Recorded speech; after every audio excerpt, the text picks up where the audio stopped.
Olivia Bennett stares at her reflection in the restaurant bathroom mirror, mascara streaming down her face. This can't be happening, she thinks, her hands trembling as she grips the marble countertop. Outside, whispers and camera flashes await. The dream engagement to Blake Richardson just shattered in public when he announced their wedding was off. "Your family's bankrupt, Olivia," he had said loudly enough for nearby tables to hear. "I can't tie myself to a sinking ship." Her phone buzzes again. Another news alert about Bennett Enterprises' supposed financial collapse. She takes a deep breath, wipes her tears, and straightens her designer dress. She has to face them all. She has to leave with whatever dignity she can salvage. Before we dive deep into this heartfelt story, please take a quick second to like and subscribe. It's completely free, and your support truly makes a difference. Now, enjoy the story. The restaurant's exit feels miles away. Faces turn as Olivia walks past, pity and curiosity mingling in their expressions. Her chin lifts higher with each step, but inside, her heart shatters into smaller pieces. "Miss Bennett, is it true about your father's company?" A reporter shoves a microphone toward her face the moment she steps outside. No comment. She pushes past, her voice barely holding steady. More cameras flash. More questions fly. She quickens her pace, heels clicking against the pavement as she blindly heads away from the chaos. My entire life, gone in an instant. The wedding, my reputation, everything. A sob escapes her throat as she turns down a quieter street. Without the cameras tracking her, Olivia's composed facade crumbles. She slumps against a brick wall, not caring about her $1,000 dress anymore. "Hey, are you okay?" Olivia looks up to find a man watching her with concern. He's dressed simply, worn jeans, plain t-shirt, scuffed boots. His face is handsome but tired, like he's carrying his own weight of worries. "Do I look okay?" she snaps, immediately regretting her tone.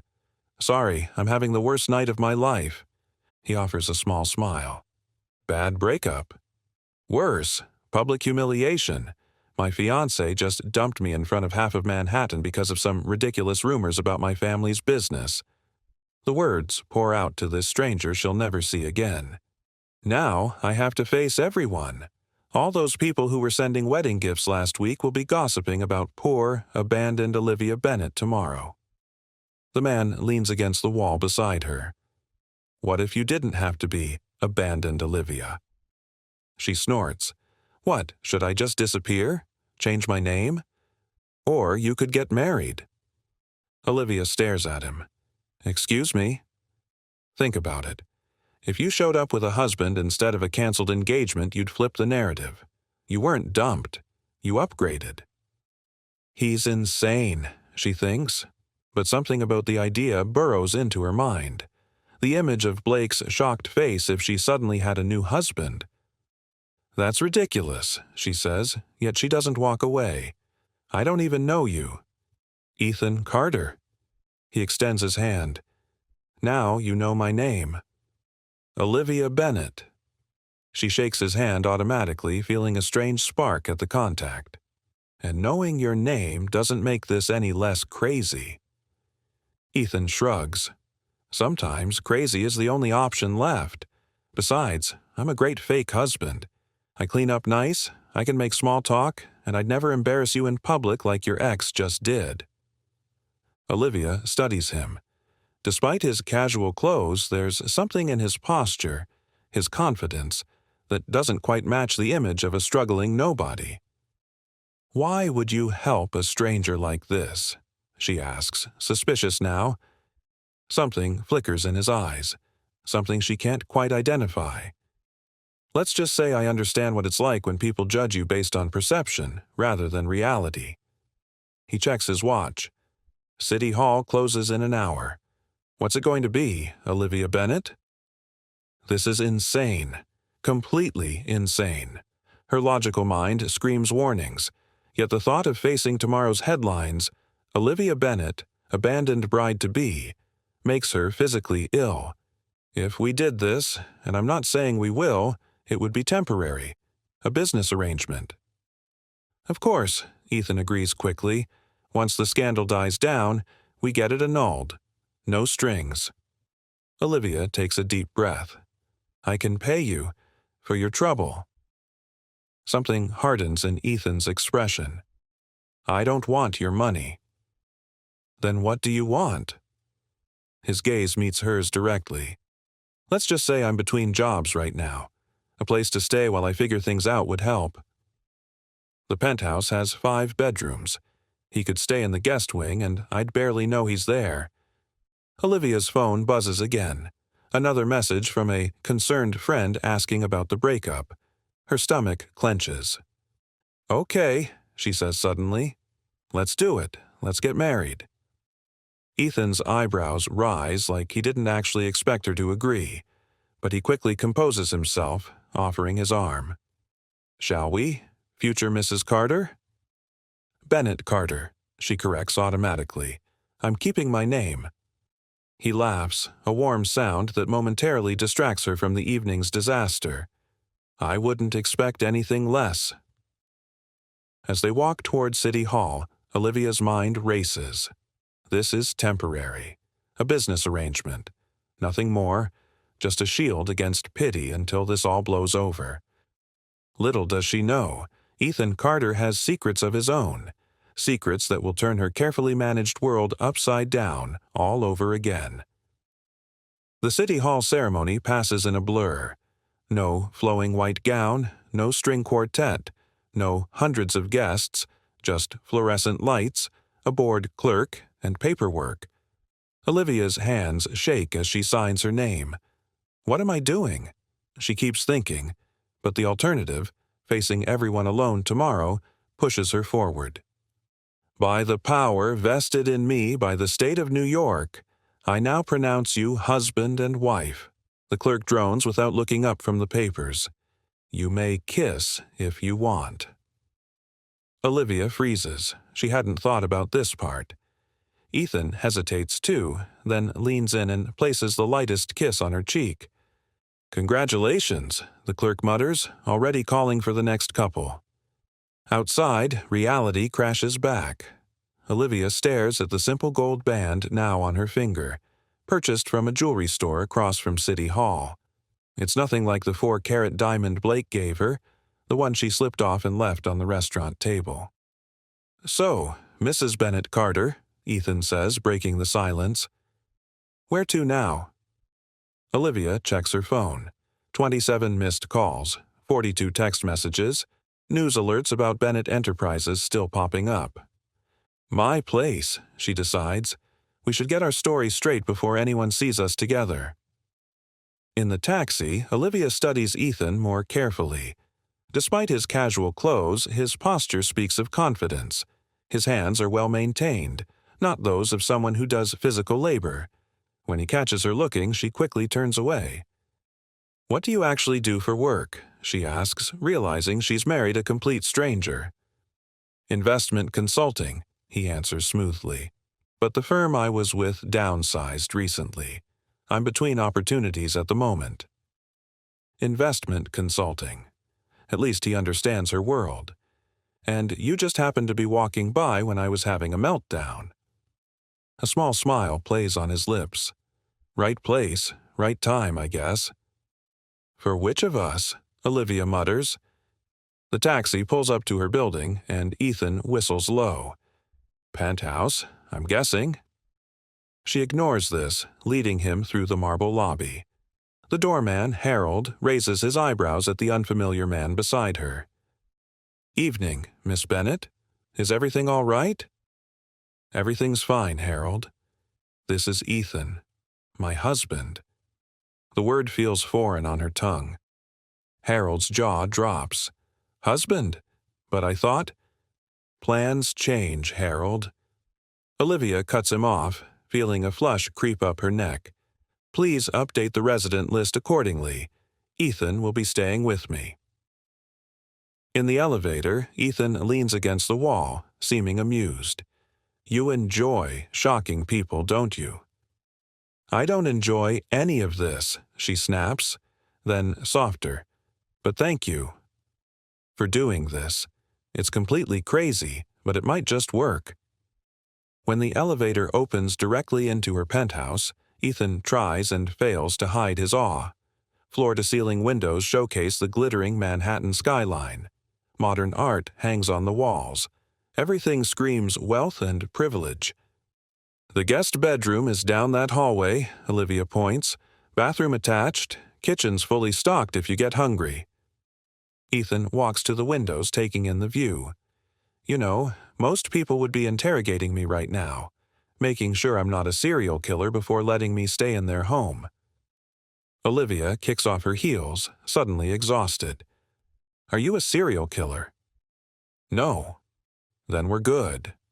She collapses onto her designer sofa. I'm too tired to care about anything else tonight. Fair enough. Ethan turns back to her. For what it's worth, your ex is an idiot. If the rumors about your family business are just rumors, he should have stood by you. How do you know they're just rumors? She asks, suddenly suspicious. Something flickers across his face. Just a hunch. The timing seems convenient. Rumors right before your wedding. He shrugs. In my experience, when something seems targeted, it usually is. Before Olivia can respond, her phone rings. Her father's face appears on the screen. I need to take this, she says, heart suddenly racing. Ethan nods and tactfully walks toward the guest room, giving her privacy. Dad? Olivia answers, voice small. Olivia, where are you? Are you okay? Her father sounds frantic. Blake's father just called me saying Blake ended things because of these ridiculous bankruptcy rumors. I'm home, she says, avoiding the marriage part for now. And yes, he ended it. Very publicly. Her father curses. These rumors are malicious, Olivia. Someone is deliberately trying to tank our stock. The board is in emergency meetings. I'm trying to trace the source. Someone deliberately trying to tank our stock. Ethan's words echo in her mind. How could he have known? Is it true, Dad? Are we in trouble? She asks quietly. A pause. We're facing challenges, but bankruptcy? Absolutely not. Though these rumors aren't helping. Our stock dropped 15% today alone. After promising to meet her father tomorrow, Olivia ends the call. Her mind spins. Someone is targeting her family's company. The timing with her wedding can't be coincidence. She walks to the kitchen and pours herself a glass of wine, then notices Ethan standing in the hallway watching her. Everything okay? He asks. Not really, she admits. Someone's deliberately spreading lies about my family's company. My father thinks it's a targeted attack. Ethan's expression darkens. Any idea who might want to harm your family's business? We have competitors, but this feels personal. She takes a long sip of wine. Anyway, we should discuss our story. People will have questions when they find out I married a stranger the same day my engagement ended. We could say we've been secretly seeing each other, Ethan suggests, that we fell in love, but you stayed with Blake because of family expectations. Olivia considers this. So I'm a cheater in this scenario? Or, Ethan counters, we met months ago, struck up a friendship that grew into something more, but you ended things to honor your engagement. Then when Blake showed his true colors today, you realized who you really wanted to be with. Despite everything, Olivia finds herself smiling. You're good at this. Ethan's answering smile makes something flutter in her chest. Get some sleep, Olivia. Tomorrow's going to be a long day. As she walks to her bedroom, Olivia wonders what she's gotten herself into, and why, despite the disaster her life has become, she feels a strange sense of anticipation about what comes next. Morning light streams through the bedroom windows as Olivia's alarm blares. For one blissful moment, everything is normal. Then yesterday crashes back. Blake's public rejection, the false bankruptcy rumors, marrying a stranger. I married a stranger last night. Her heart races as she checks her finger. The simple gold band confirms it wasn't a stress-induced hallucination. The smell of coffee draws her to the kitchen. Ethan stands at the counter, already dressed in the same clothes from yesterday, 2 mugs prepared. "Morning," he says, sliding a mug toward her. "Hope you don't mind. Figured we both could use the caffeine." Olivia takes the mug, surprised he's made it exactly how she likes it, strong with just a splash of milk. "How did you know how I take my coffee?" He shrugs. "Educated guess. You seem like someone who doesn't dilute the important things." The comment feels oddly perceptive. She studies him over the rim of her mug. In daylight, she notices things she missed yesterday. The quality of his watch despite his otherwise simple appearance. The way he carries himself with quiet confidence. "I need to go to my father's office this morning," she says, "then deal with the Blake situation. We should probably be seen together today, establish our story before people start asking questions." Ethan nods. "I'll need to stop somewhere for clothes first. Didn't exactly pack for an overnight wedding when I left home yesterday." Home. Where is his home? What have I gotten myself into? Panic flutters in her chest, but she pushes it down. "Use my card," she says, reaching for her purse. "Get whatever you need." His expression hardens. "I don't need your money, Olivia." "It's not charity, it's practicality. My fake husband can't keep wearing the same clothes. I have my own resources." His tone leaves no room for argument. "I just need to make a few calls." Before she can press further, her phone rings. Her best friend Megan's face lights up the screen. "Oh, God," Olivia mutters. "I need to take this." Ethan gestures for her to go ahead while he moves to the living room window, pulling out his own phone. "Liv, what the hell happened last night?" Megan's voice comes through frantic. "Everyone's talking about Blake dumping you at Delmonico's. Are you okay? Why aren't you answering anyone's calls?" Olivia takes a deep breath. "It's complicated, Meg. Can you come over?" "I'm already in a taxi. 10 minutes." After hanging up, Olivia notices Ethan speaking quietly into his phone by the window. "Yes, I need access to the secure files on Bennett Enterprises," he says in a low voice, his back to her. "Full financial reports for the last quarter and any major stockholder movements in the past 30 days. Olivia freezes. Why is he asking about her family's company? He continues, unaware she's listening. "Also, I need a car at the Westerly building on 5th Avenue, and have Marcus bring me a change of clothes. Nothing flashy." "Marcus? Secure files? Who is this man?" Ethan ends the call and turns, startling when he sees her watching him. "Something wrong?" he asks casually. "Why are you asking for files on my family's company?" Olivia demands, heart pounding. A flash of surprise crosses his face before he composes himself. "I told you I work in investment consulting. If someone's targeting your family business, I might be able to help figure out who and why."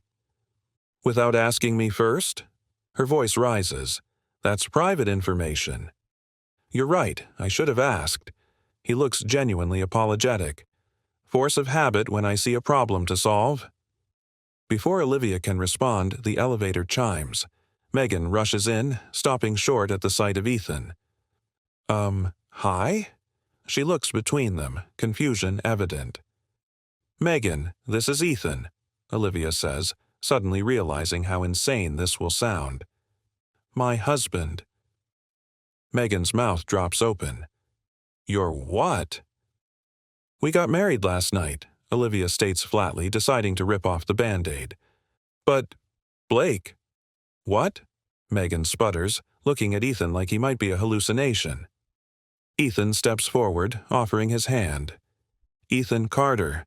Olivia and I have known each other for a while. After what Blake did, we decided not to wait any longer." Megan shakes his hand automatically, still in shock. "Known each other? Wait, have you been cheating on Blake?" "No," Olivia interjects quickly. "Ethan and I met months ago through a charity event. We became friends. I broke it off when things got serious with Blake, but we stayed in touch. Last night, after everything happened, I realized who I really wanted to be with. Olivia surprises herself with how easily the lie flows. Ethan gives her an approving nod. This is insane, Megan says, collapsing onto the sofa. You got married on the same day your engagement ended? The press will have a field day. Let them, Olivia says with more confidence than she feels. Blake humiliated me. I'm taking control of my own narrative. Megan studies Ethan suspiciously. And what do you do, Ethan Carter? Investment consulting, he answers smoothly. With which firm? Ethan doesn't miss a beat. I was with Meridian Partners until recently. I'm currently considering several offers. He's good, Olivia thinks, impressed despite her lingering suspicion about his phone call. Megan's eyes narrow. And you just happen to be available for a spontaneous wedding? When you know what you want, you don't hesitate, Ethan says, looking at Olivia with such convincing affection that she feels her cheeks warm. The elevator chimes again. Olivia tenses, expecting more questioning friends, but instead, a man in a tailored suit steps out, carrying a garment bag. Mr. Carter, he says with a nod to Ethan, completely professional. The items you requested. Ethan takes the bag. Thank you, Marcus. Olivia watches this exchange, confusion mounting. The man, Marcus, is clearly some kind of assistant or employee, not something an out-of-work investment consultant typically has. The car is waiting downstairs whenever you're ready, Marcus continues, and the other matter has been arranged. Thank you. Ethan dismisses him with the casual authority of someone used to giving orders. As Marcus leaves, Megan shoots Olivia a look that clearly says, "What have you gotten yourself into?" Olivia wishes she knew. I'll change quickly, Ethan says, heading toward the guest room with the garment bag. Then we can go see your father. Once he's out of earshot, Megan grabs Olivia's arm. Who is he really? She hisses. Out-of-work consultants don't have personal assistants bringing them clothes and cars. I don't know, Olivia admits quietly. But I need this to work, Meg. Just for a while, until the scandal blows over and we figure out who's attacking my family's company. Megan looks skeptical. There's something he's not telling you. Be careful, Liv. When Ethan emerges 10 minutes later, Olivia nearly doesn't recognize him. Gone are the casual clothes, replaced by a perfectly tailored navy suit that screams quiet wealth. His hair is styled, his face freshly shaved. He looks like he belongs in the boardrooms of Manhattan's elite. Ready? He asks, seemingly unaware of the transformation's effect on her. Olivia swallows hard. Who are you, really? She whispers. Ethan's eyes meet hers, something unreadable in their depths. Right now, I'm your husband. Isn't that enough for the moment? It isn't. But as they step into the elevator together, Olivia realizes with a start that she's more intrigued than afraid. And somehow, that's the most terrifying part of all. The car waiting downstairs is a sleek black luxury sedan with tinted windows. Definitely not a taxi. The driver opens the door without comment, clearly accustomed to Ethan's presence. He's either a criminal or someone important, Olivia thinks, sliding into the plush leather seat. Maybe both. Bennett Tower. Ethan instructs the driver, then turns to Olivia. Your father's office, right? She nods, still processing the transformation. You clean up well for someone between jobs. A small smile plays on his lips. Appearances matter in our world, don't they? Our world, she challenges. Investment banking. He says it so naturally, but something doesn't add up. What exactly does your family's company do, Olivia? You don't know. Her suspicion grows. If you're investigating us, shouldn't you know that already? I know Bennett Enterprises is primarily in real estate development and technology investments. Your father expanded from your grandfather's construction business into tech about 15 years ago. Ethan speaks casually as if reciting common knowledge. I'm more interested in your perspective. You work there, correct? Marketing director, she confirms, watching him carefully, though most people assume I got the job because of my last name. Did you? The blunt question catches her off guard. Most people dance around it. I have an MBA from Columbia and worked at 2 other firms before joining Bennett, she says defensively. But yes, being a Bennett opened doors. I don't pretend otherwise. Ethan nods, seeming satisfied with her honesty. Family companies are complex. The lines blur between business and personal. Makes you a more likely target for someone with a grudge. The car pulls up to Bennett Tower, a gleaming 60-story building in Midtown. Photographers lurk near the entrance, and Olivia tenses. They're waiting for me, she realizes. News travels fast. Ethan reaches for her hand, his touch unexpectedly warm.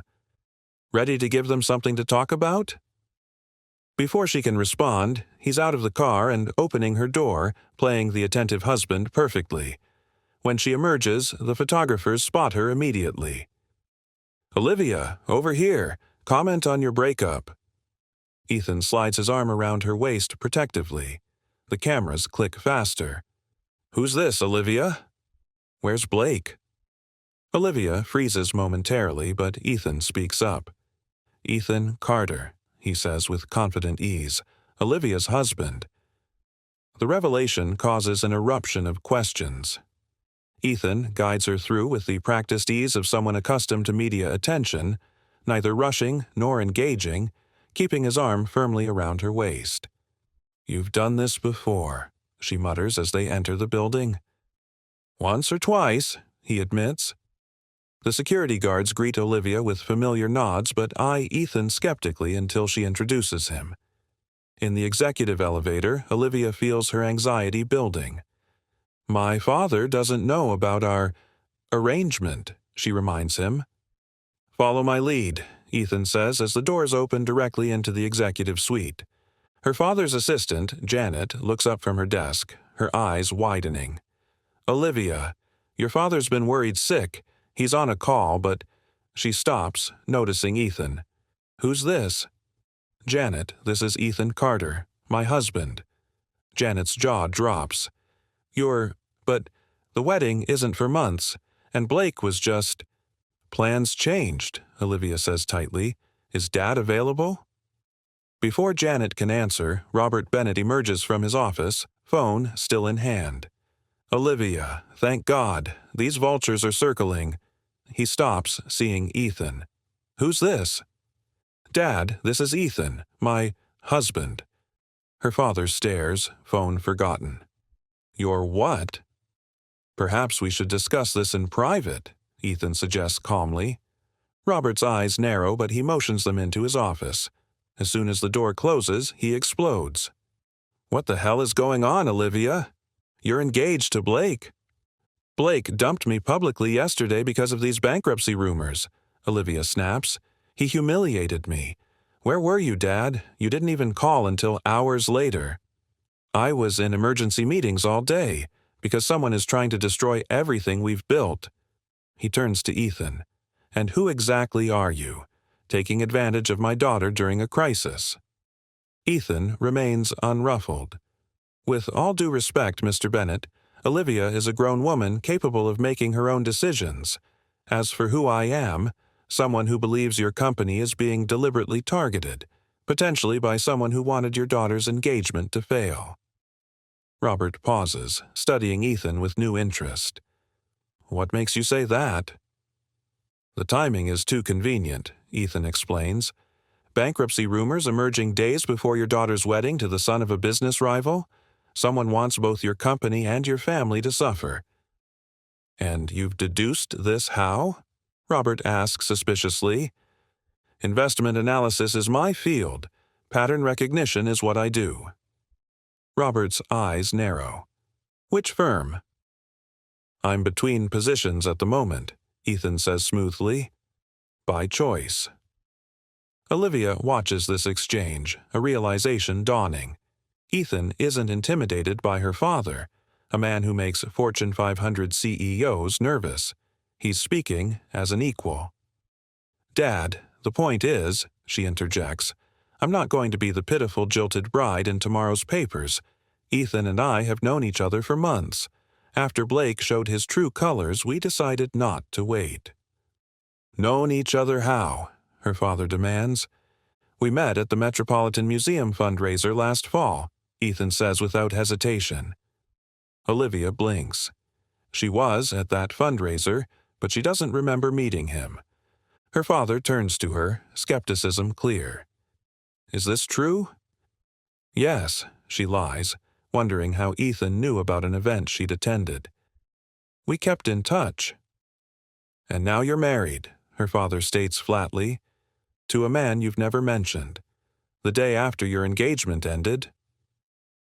Put that way, it sounds insane. Olivia falters.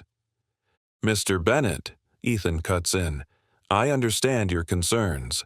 This is unorthodox, but right now, your company is under attack, and your daughter has been publicly humiliated. Perhaps we could focus on identifying who's behind both." Her father studies Ethan for a long moment. "Fine. The board meets in an hour to discuss the stock situation. You can sit in, observe. If you have insights, I'm willing to listen." "Thank you." "And Olivia," her father adds, "we'll discuss this marriage situation later." After he leaves to prepare for the meeting, Olivia turns to Ethan. "How did you know I was at that fundraiser last fall?" "Research," he admits. "While you were sleeping, I read up on your public appearances." The answer should disturb her, but instead, she's impressed by his thoroughness. The board won't easily share information with an outsider. "Let me worry about that." His confidence is unwavering. "What can you tell me about James Westbrook?" Olivia startles at the name. "James? What does he have to do with anything?" "His firm has been accumulating Bennett Enterprises stock, quietly, through various shells." "That's impossible. James is a friend. He dated my cousin for years." Ethan's expression remains neutral. Friends can make the most effective enemies. They know where to strike. Before she can respond, her phone buzzes with a text from Blake. "We need to talk. Alone. It's important." Ethan notices her expression changing. "Problem?" She hesitates, then shows him the message. His jaw tightens slightly. "Are you going to meet him?" "I should. He might know something about the rumors. Or he might be part of them." Ethan's voice carries an edge now. "I'll come with you." He says alone. And I say it's not safe. The authority in his tone surprises her. "After the board meeting, we go together." Something about his protectiveness sends an unexpected warmth through her chest. For a marriage of convenience, he seems genuinely concerned. "Fine," she agrees. "Together." Ethan's phone buzzes. He checks it, his expression darkening. "What is it?" she asks. "Confirmation of what I suspected." He pockets his phone. "Someone's making a play for controlling interest in your family's company, and they're moving quickly." "Who?" His eyes meet hers, serious now. "That's what we need to find out. But whoever it is, they're not just after the company, Olivia. The timing of all this, they're after your family, too." The weight of his words settles over her. This is bigger than a canceled engagement or embarrassing headlines. Someone is systematically dismantling her life. And somehow, this stranger she impulsively married might be the only one who can help her understand why. The boardroom feels like a war zone. 10 executives in expensive suits argue around a polished table while stock tickers flash red on wall-mounted screens. Olivia takes her usual seat, surprised when Ethan pulls out the chair beside her instead of lingering in the background as she expected. He acts like he belongs here, she thinks, watching him scan the room with calculating eyes. Her father calls the meeting to order. "As you're all aware, we're facing a crisis. Someone is spreading false information about our financial standing, and our stock has dropped 20% in 2 days." The CFO jumps in. We've issued statements refuting the bankruptcy rumors, but the damage is spreading. 3 major clients have already called about delaying projects. Ethan leans forward. What percentage of shares have traded hands since the rumors started? The room goes quiet, all eyes turning to him. And you are? Asks Gerald Watson, the longest-serving board member. Ethan Carter. He offers no further explanation. Her father clears his throat. Mr. Carter is a financial consultant and my new son-in-law. The declaration sends a ripple of shock through the room. Several board members glance at Olivia with undisguised curiosity. I thought your daughter was engaged to the Richardson boy, Gerald says to her father. Plans change, Olivia says tightly. Ethan brings the conversation back on track. The share transfers. What percentage? The CFO consults his tablet. About 12% of outstanding shares have moved in the last 3 days. Unusually high volume. To whom? Ethan presses. Various entities. Nothing that triggers disclosure requirements individually. Ethan nods as if confirming a suspicion. They're using shell companies to hide the accumulation. Classic tactic for a hostile takeover. Gerald scoffs. A hostile takeover? Of Bennett Enterprises? We have protections in place. Every protection has vulnerabilities, Ethan counters, especially when the attacker has inside information. The implication sends another ripple through the room. Someone inside could be helping the attackers. Olivia watches Ethan work the room, asking precise questions that reveal his deep understanding of corporate finance and securities law. The board members who initially regarded him with suspicion now lean forward when he speaks. Who is he, really? The question burns in her mind. Her phone buzzes again. Blake. Meeting. It's urgent. About your family. She shows Ethan the message. After this, he mouths. The meeting continues for another hour. When it concludes, Ethan has somehow positioned himself as an unofficial advisor in the crisis. Olivia's father pulls him aside for a private conversation, leaving her to field curious questions from colleagues about her sudden marriage. He seems knowledgeable, her father's assistant Janet comments watching Ethan. He is, Olivia agrees, realizing it's true. Whatever else Ethan might be hiding, his financial expertise is genuine. When they finally leave the building, the reporters have multiplied. Ethan guides her through them with the same protective stance as before, declining to comment beyond. We're very happy, thank you. In the car, Olivia checks her phone. Blake wants to meet at Riverside Park in 30 minutes. Public place. Smart choice, Ethan notes. You really think he might be involved in all this? Ethan's expression is unreadable. The Richardsons have tried to partner with Bennett Enterprises 3 times in the past decade. Your father declined each offer. Then Blake conveniently proposes to you. You think our relationship was just business strategy? The possibility stings more than she wants to admit. I think perfect timing rarely exists in business or relationships. His eyes soften slightly. For what it's worth, he's a fool either way. The unexpected compliment warms her. Thank you. For all of this, she gestures between them. You're convincing. Even my father seems to be buying it. I'm just playing my part. But something in his tone suggests there's more to it. At Riverside Park, they spot Blake waiting on a bench overlooking the Hudson. His expensive suit and perfect hair stand in stark contrast to the casual park setting. He rises when he sees Olivia, his smile faltering as he notices Ethan beside her. I said alone, Liv. My husband comes with me, she replies, testing the word again. It feels less foreign now. Blake's eyes widen. Husband? What game are you playing? No game. We got married yesterday. Yesterday? Blake laughs incredulously. After I ended our engagement? Come on, Olivia. This is pathetic. Ethan steps forward. I suggest you reconsider your tone. Blake looks him up and down dismissively. And who exactly are you? Ethan Carter. Recognition flickers in Blake's eyes, so brief Olivia almost misses it. Carter, wait, you're Olivia's husband, Ethan cuts him off. You wanted to talk about her family. Talk? Blake's demeanor changes, confidence wavering. Look, I came to warn you. My father received information that Bennett Enterprises is being targeted for acquisition. Whoever's behind it orchestrated these bankruptcy rumors to drive down the stock price. We know that already, Olivia says. What we don't know is who's behind it. Blake hesitates. James Westbrook. The name hits Olivia like a slap. James. That's impossible. He's a friend.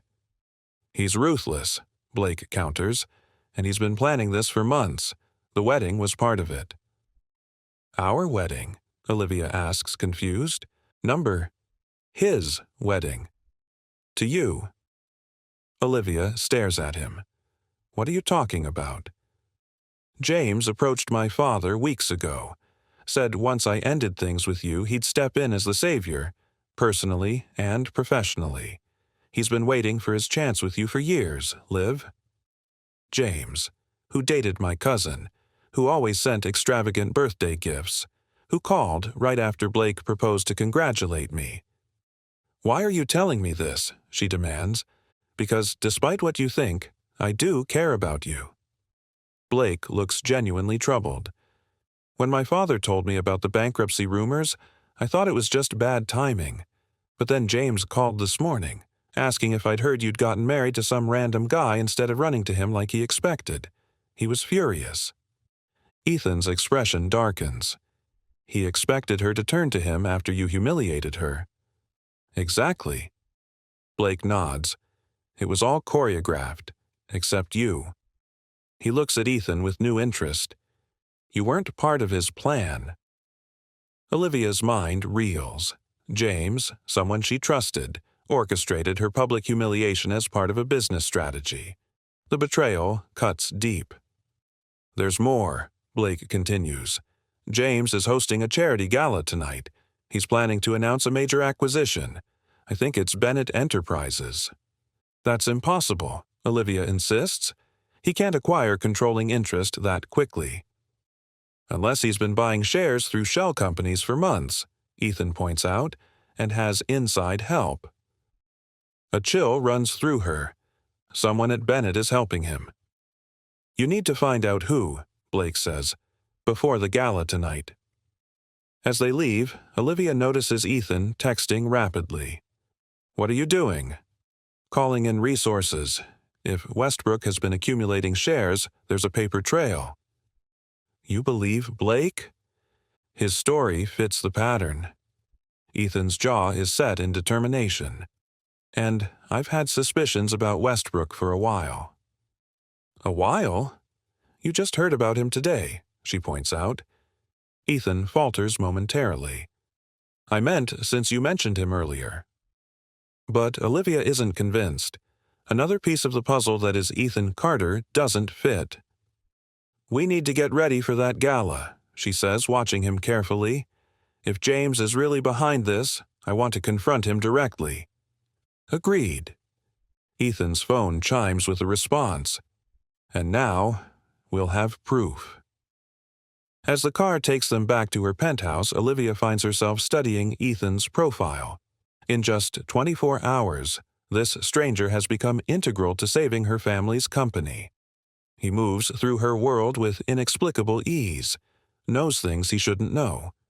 Who are you really? She wonders again. And why does it feel like you're always one step ahead? The question lingers as they prepare for a confrontation that will change everything. The charity gala glitters with Manhattan's elite. Crystal chandeliers reflect off designer gowns and diamond jewelry. Olivia enters on Ethan's arm, her red dress a statement of defiance. Everyone's staring, she whispers. Let them, Ethan replies, his hand steady at the small of her back. He looks transformed again, his tuxedo impeccably tailored, his presence commanding.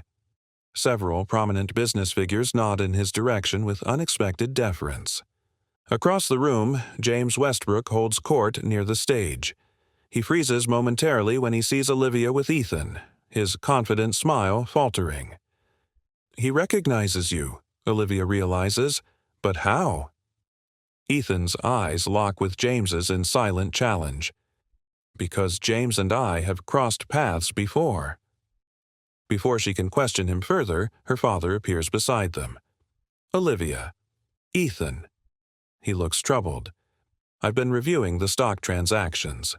Someone on our executive team has been feeding information to Westbrook for months. Who? Olivia asks.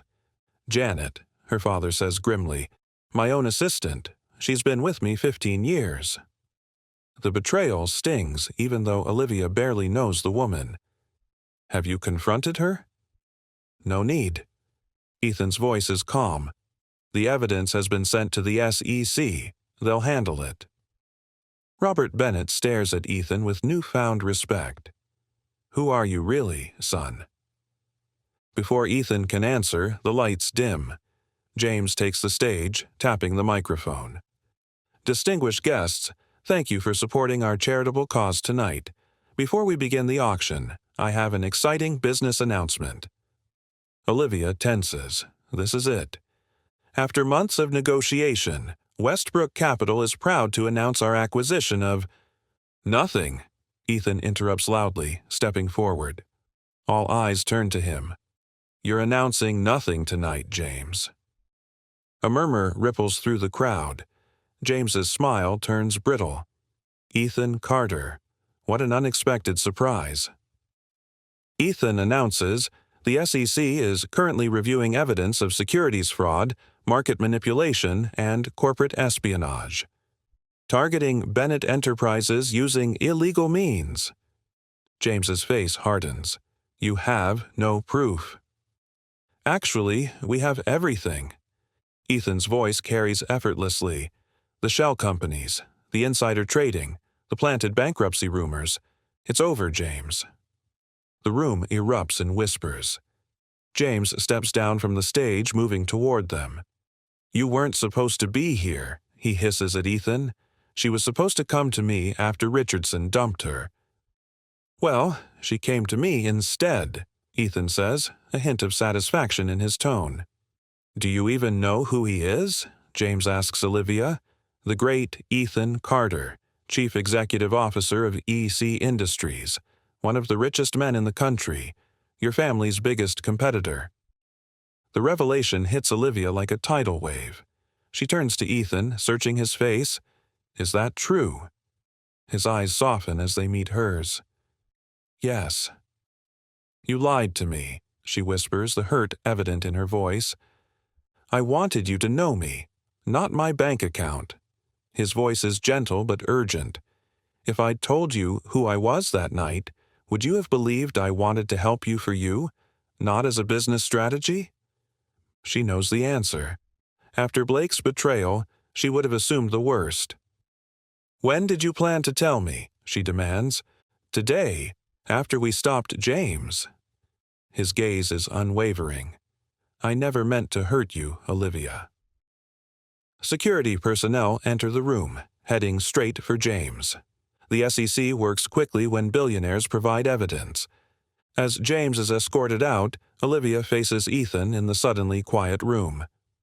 Our entire marriage is based on a lie. No, he counters. Our marriage started as convenience. But these past 2 days, getting to know the real you, that's been the most honest thing in my life in years. Her father clears his throat. Perhaps we should continue this conversation in private. But Olivia doesn't move. Why me? Why that night? Ethan takes a breath. I've known about you for years.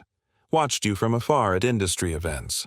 Always wanted to meet the woman who chose to work her way up despite having everything handed to her. Then I saw you that night, vulnerable but still fighting. I couldn't walk away. The sincerity in his eyes makes her heart race.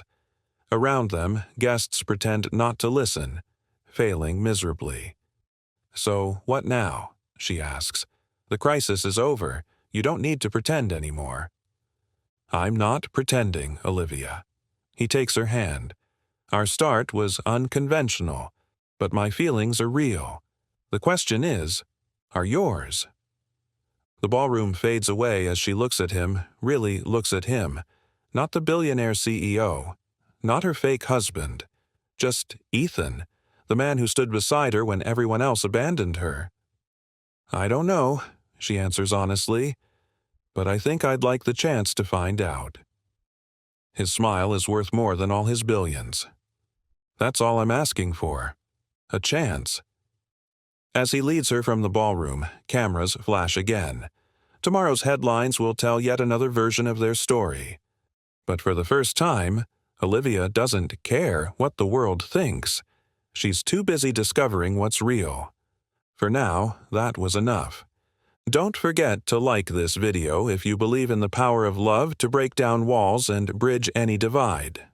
Please do comment your feedback and subscribe to our channel for more powerful stories of family, redemption, and the triumph of love over pride. Remember, it's never too late to change your story.